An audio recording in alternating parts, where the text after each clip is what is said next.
Good evening, ladies and gentlemen. Welcome to this edition of the Primetime Newscast in the English language on Canal International. I'm called Maureen. We'll begin with our top stories.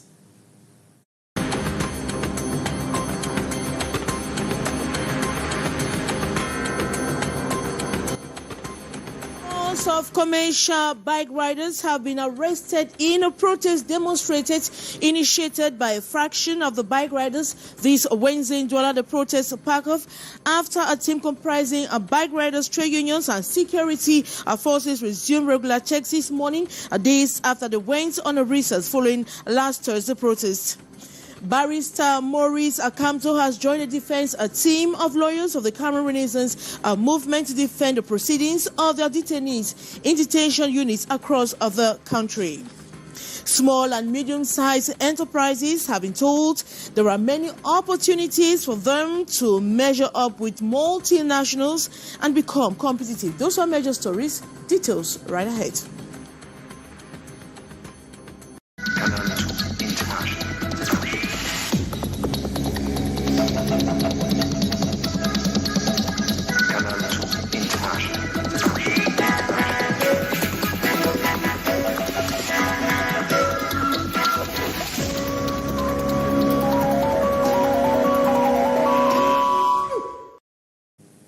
Good evening once more. Scores of commercial motorbike riders have been arrested following a protest demonstration initiated by a faction of the bike riders this Wednesday in Douala. The protest sparked off after a team comprising of bike riders, trade union and security forces resumed checks this morning, days after the went on a recess following last Thursday protest. More on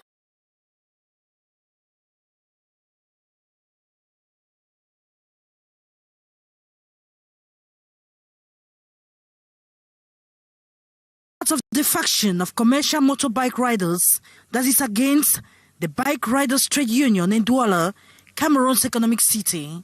They are against what they describe as excessive controls and extortion from council agents, as well as against the obligatory wearing of jackets that identify them.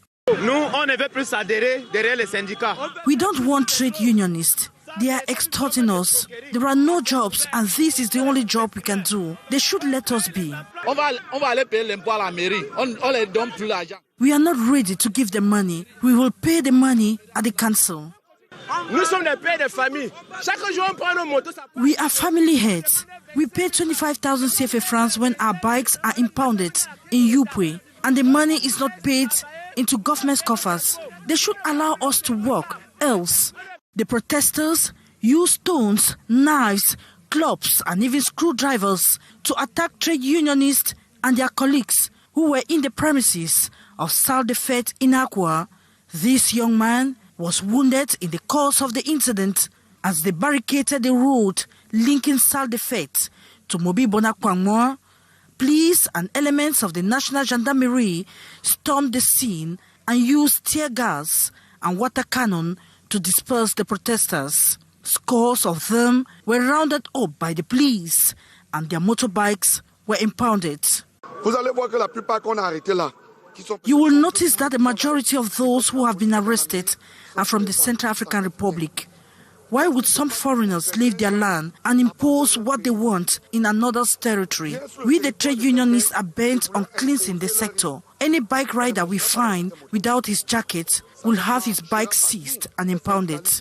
The trade unionists insist that the commercial bike riders must be identified and possess all their documents to operate. This Wednesday incident comes as the agents resume checks on the roads days after they had a meeting with the senior divisional officer following last Thursday's protest. Barrister Maurice Akamto has joined a defense team of lawyers of the Cameroon Renaissance movement party to defend the proceedings of their detainees in detention units across the country, having abandoned the courts some 7 months ago on basis of reigning illegalities. A collective of lawyers are returning to courts once again to continue the fight for the liberation of CRM militants. More on the story with our reporter, Hisencha. They abandoned the legal proceedings of the militants of the Cameroon Renaissance movement at the military tribunals on September 9, 2021, decrying a handful of illegalities perpetuated by court authorities. Today, the defense lawyers announced their return before the court in the criminal proceedings pending before the appeal courts in Bafoussam, Douala, and Yaoundé for various reasons. Les raisons ci-après motivent ce retour. The persistent demands of the families of the convicts, the humanitarian dimensions of the oath of lawyers of the Sylvain Sop Collective. The proceedings have left the military court and shall now be judged by civil jurisdictions. Lawyers hope that the civil courts shall apply principles of good justice. The defense, even that of rupture, has an interest to end before national courts. Joining the eloquence of lawyers to seek the liberation of Bibu Nisak and hundreds of other victims of the September 22, 2020 peaceful demonstration is Barrister Maurice Kamto, who says he is coming in voluntarily to bring his legal contributions for the good of the detainees. I have decided to join the collective. The team is made up of excellent lawyers and probably do not need a reinforcement. But given the number of prisoners and the vast nature of the case file,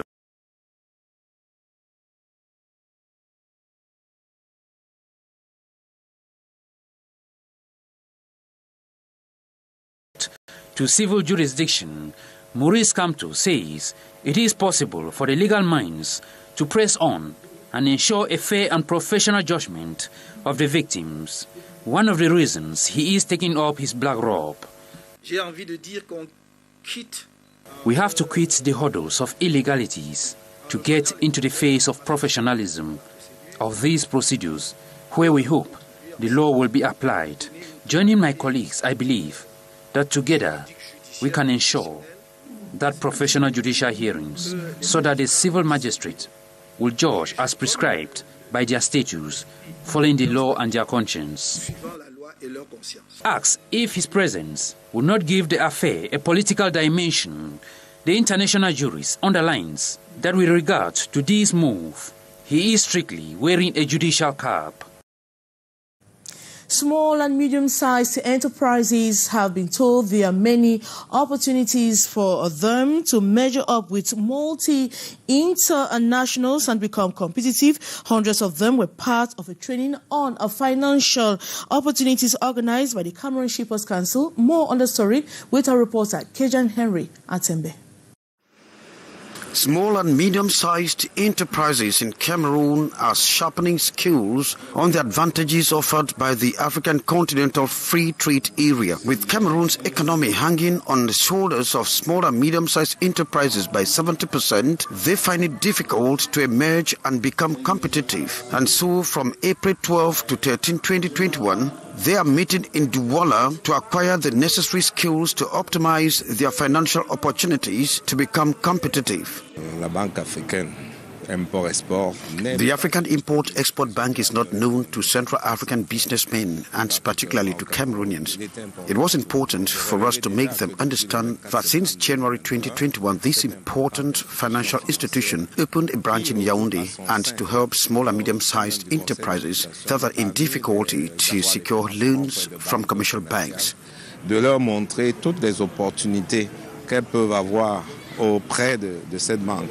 With a huge market from Cape Town to Cairo, Africa has a wide opening of 1.3 billion buyers. Organized by the Cameroon National Shippers Council, the training of SMEs is supported by the Africa Exim Bank, which provides facilities to small and medium-sized enterprises as it intends to break the chains of access to financing.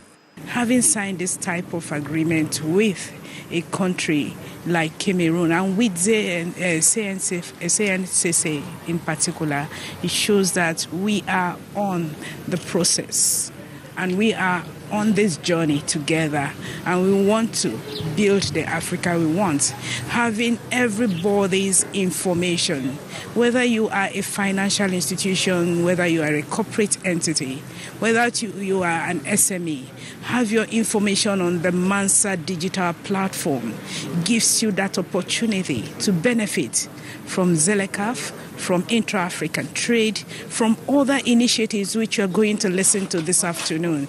The Shippers Council will not only open their eyes on financial opportunities, but will also accompany them, as well as helping women who are major actors in continental trade.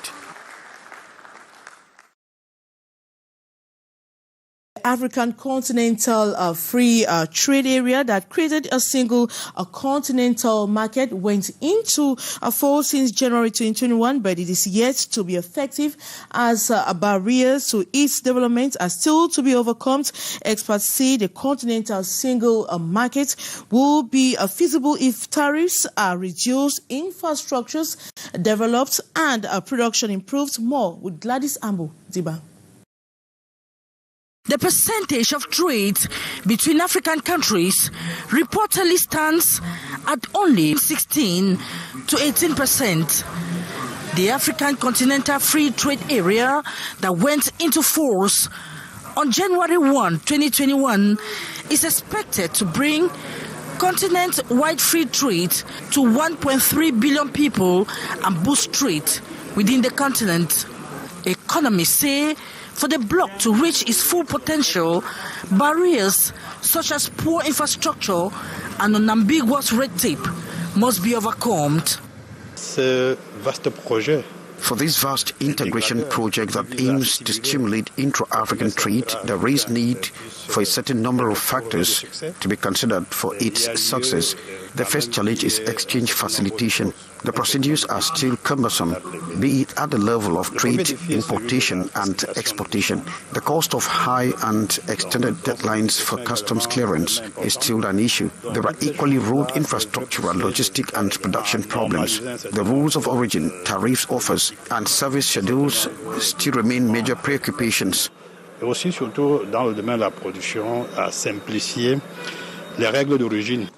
The trade gap within the African continent, as compared to others, is wide, but experts say Cameroon has, however, made progress in linking its road infrastructure.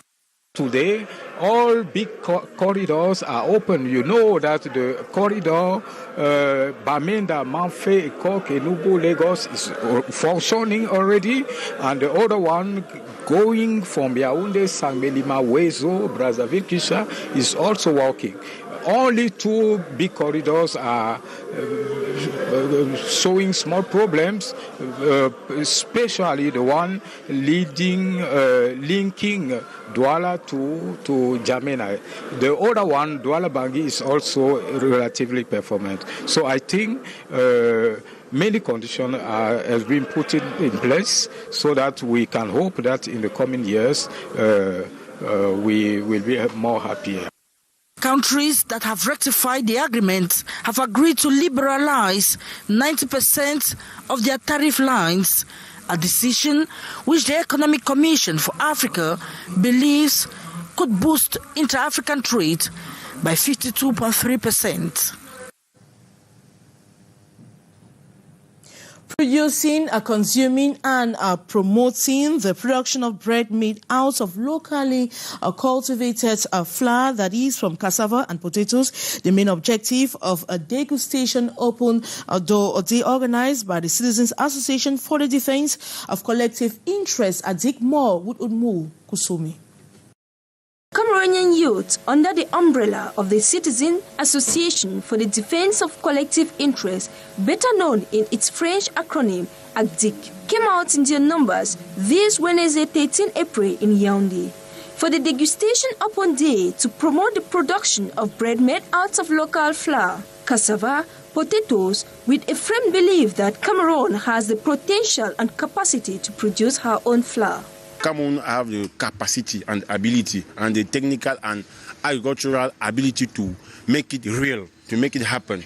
All what is needed now is the push from the powers that be, while there are calls on the government for a helping hand. To multiply production, we should have a clear agricultural politics on some products like cocoyams, like cabbage, like potatoes. When I'm talking about clear politics, it means that when we started an agricultural session, the government should set up a kind of process who will make it to go ahead with those young people. You cannot be immersed in a way without any support and think that you will have a good result after.